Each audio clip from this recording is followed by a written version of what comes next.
Olá, eu me chamo Roberto e sou natural do Distrito Federal.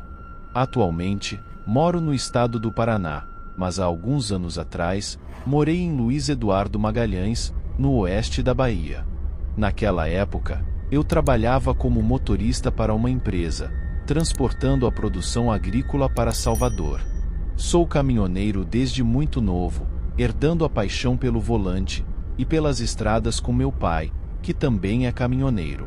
Hoje em dia, ele apenas faz pequenos fretes para sobreviver, e são fretes apenas para perto. Eu já percorri bastante o Brasil, especialmente a Bahia. Na Bahia, há um trecho de cerca de 200 quilômetros, na BR-242, que começa no início da subida da Serra da Mangabeira, e termina em um povoado chamado Tanquinho de Lençóis.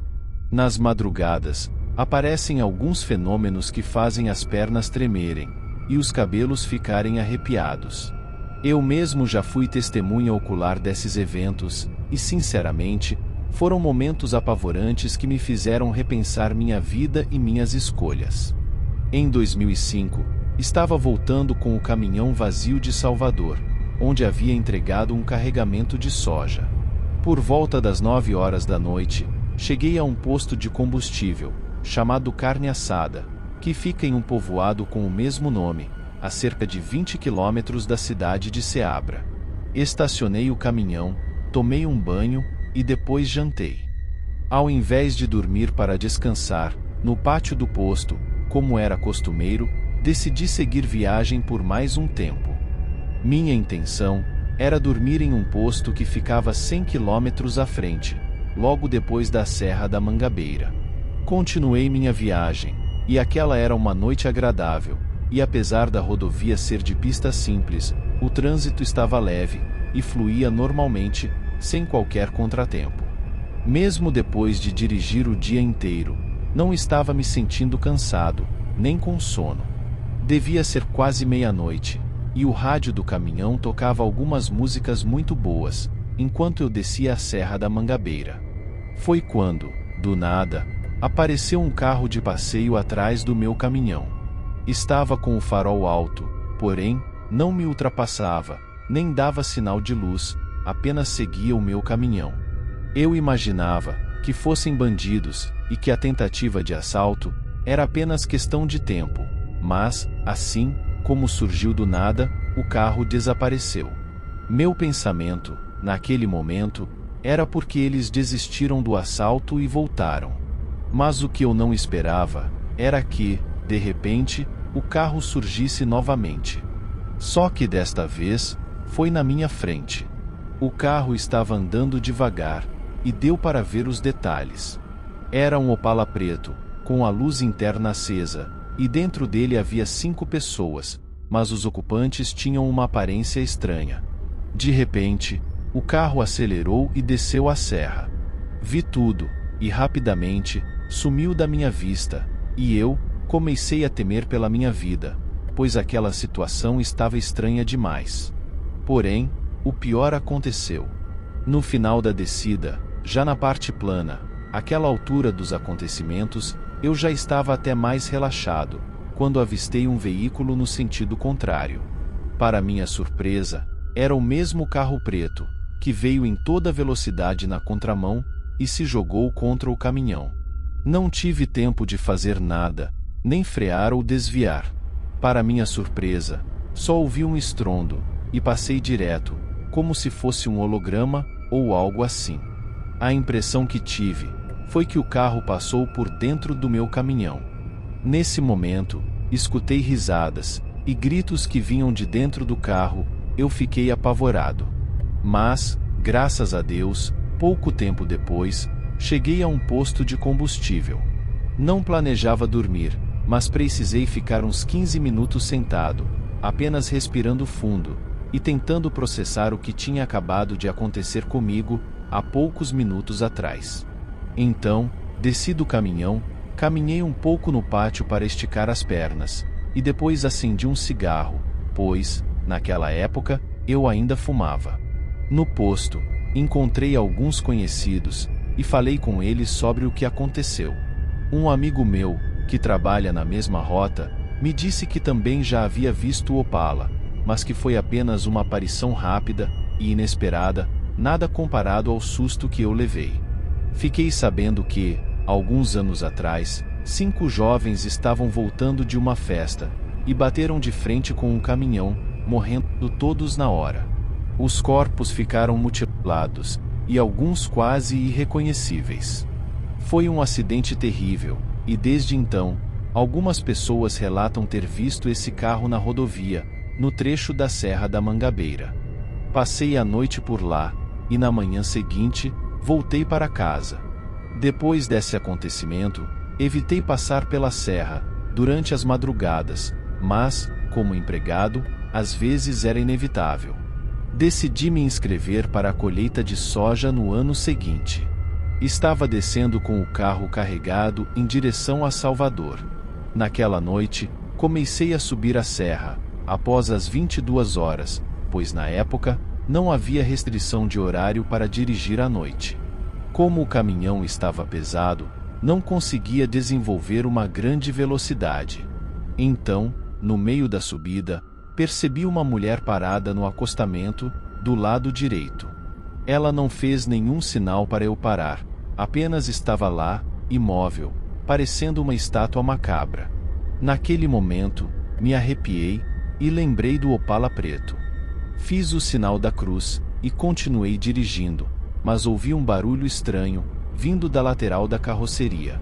Ao olhar no retrovisor, vi a mulher conseguindo acompanhar o caminhão pelo acostamento. Mesmo com a velocidade baixa, era impossível que ela me acompanhasse. Foi quando pude notar que ela não estava correndo, mas era como se ela flutuasse, a poucos centímetros do chão. Meu terror estava só começando. Depois de cerca de 15 minutos, olhei para minha direita, e vi a mulher do lado de fora da cabine, em pé, no estribo, e olhando para dentro da cabine, olhando diretamente para mim. Foi então que percebi que não era exatamente uma mulher, era um demônio, com o rosto de uma caveira e um olhar vazio. Fiquei em estado de choque, não sabia o que fazer. A única coisa que pude fazer foi orar e me apegar a Deus. Comecei a recitar os Salmos 91, enquanto aquele demônio em forma de mulher ria e permanecia ali por cerca de uns 2 quilômetros, até que se transformou em uma espécie de fumaça e desapareceu. Continuei dirigindo, e quando cheguei à cidade de Ceabra, estacionei o caminhão em frente ao posto de combustível e fiquei por lá até umas 4 horas da manhã, pois não tive forças para continuar dirigindo naquela noite. Na volta para casa, não aconteceu mais nenhuma manifestação sobrenatural durante o trajeto. Assim que cheguei à empresa, fui falar com meu supervisor sobre o ocorrido. Pensei que ele fosse me encaminhar para a psicóloga da empresa, mas ele apenas riu e disse: "Da próxima vez, você para o caminhão e pede para a aparição entrar. Porque, se a polícia rodoviária ver ela viajando no estribo, vai ser multa na certa." Logo em seguida, ele deu umas risadas, e eu, claro, fiquei sem graça, achando que ele estava brincando comigo, mas logo percebi que não era o caso. Ele me chamou para tomar um café, e me contou sobre uma experiência que teve quando trabalhava como motorista. Ele disse que, uma vez estava viajando para Salvador, e parou em um posto próximo à subida da serra, para descansar e jantar. Quando estava saindo do posto, viu uma mulher pedindo carona. Ele parou, abaixou o vidro, e perguntou para onde ela ia. A mulher disse que desceria na entrada de Piatã. Ele abriu a porta, e ela entrou na cabine, mas o mais estranho é que ela não carregava nenhuma bagagem, nem mesmo uma bolsa de mão. A mulher permaneceu em silêncio durante toda a viagem, e quando chegaram perto do local onde ela desceria, ele olhou para o lado, e percebeu que estava sozinho. A mulher simplesmente evaporou. Ele me disse que essas aparições na beira da estrada são bem comuns, e que acabam se tornando normais. Então, o melhor a fazer é rezar e tentar ignorar. Segui o conselho dele e passei a ignorar as coisas estranhas que via nas estradas. Continuei trabalhando na empresa por mais 2 anos, mas a gota d'água foi quando, certa vez, por volta das 2 da madrugada, estava andando em comboio em direção a Salvador. Quando nos aproximamos da entrada de uma cidade, chamada Palmeiras, a poucos quilômetros do Morro do Pai Inácio, uma entidade em forma de boi atacou meu caminhão e quase perdi minha vida.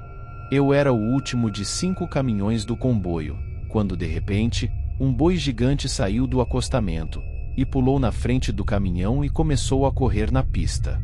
Foi um susto terrível. Passei pelo rádio, mas, incrivelmente, nenhum dos outros caminhoneiros do comboio, nem os que vinham no sentido contrário, conseguiu ver aquele animal. Imaginei que fosse mais uma das coisas que aparecem naquele trecho, criei coragem e aumentei a velocidade. No entanto, o suposto boi continuava correndo na mesma velocidade do caminhão. Depois que passou pela entrada da cidade, aquele animal deu um salto e foi para o acostamento, começando a correr paralelamente ao caminhão. Quando me aproximei de uma curva, ele se jogou contra a carroceria. O impacto foi tão violento que fui parar na contramão e por pouco não perdi o controle da direção e desci a ribanceira. Passei o rádio novamente e alguns amigos, que vinham atrás, falaram que realmente havia um boi pastando na beira da pista, lá atrás, perto da entrada da cidade, mas que era apenas um animal e não tinha nada de sobrenatural. Decidi pedir demissão, pois aquela situação foi demais para mim, e eu não queria mais correr riscos naquela rodovia. Informei ao meu supervisor o que aconteceu, e ele foi bem compreensivo. Ao invés de demissão, ele me deu umas férias, e falou que iria tentar me ajudar. Na volta das férias, ele me chamou, e propôs-me mudar de cidade e de estado, pois o grupo tinha outras empresas espalhadas pelo Brasil. Fui transferido para a cidade de Tibagi, e desde então nunca mais passei naquele lugar. Ainda tenho amigos em Luiz Eduardo Magalhães, e quando converso com eles, uma vez ou outra mencionam ter visto coisas nas estradas. Não sei se falam com sinceridade, ou apenas estão tirando onda comigo, mas eu sei muito bem o que vi naquela rodovia. Agradeço por ter acompanhado até o final. Se gostou, não se esqueça de deixar seu apoio, curtindo o vídeo e considerando se inscrever para ajudar nosso canal a crescer. Compartilhe o vídeo, afinal de contas, o medo é mais intenso quando é compartilhado. Postamos novas histórias toda semana. Por hoje é só, até o próximo vídeo.